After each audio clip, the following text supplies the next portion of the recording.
reason why teachers' unions win so many school board elections in conservative-leaning districts is because conservatives don't come to play.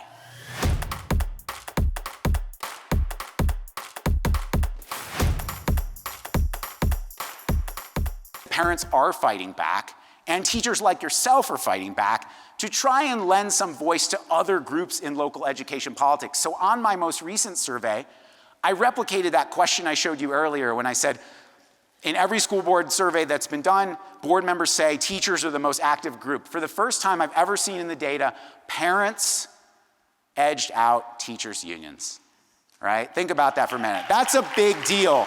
They've been on the sidelines and no longer.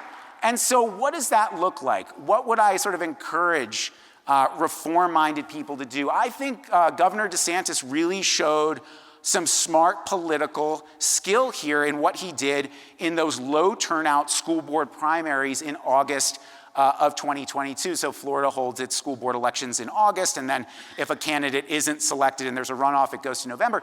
But DeSantis put together this very simple agenda for schools, and then he said, look, school board members or candidates out there, you're running, do you want my support?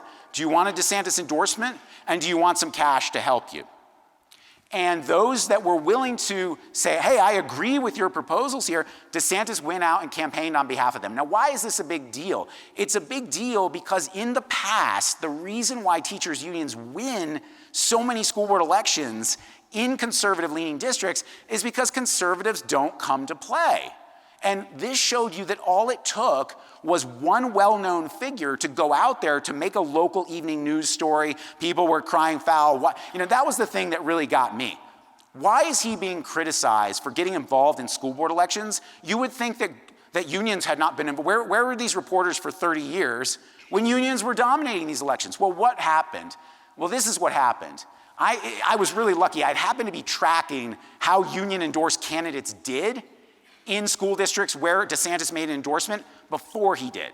And you see that on the left-hand side. The districts, so he didn't just go to the districts where he was going to win. He went to enemy territory, and he went to districts where 75% of the times the union won. And when he made endorsements and went head-to-head with the union, he brought their success rate down to less than 25%.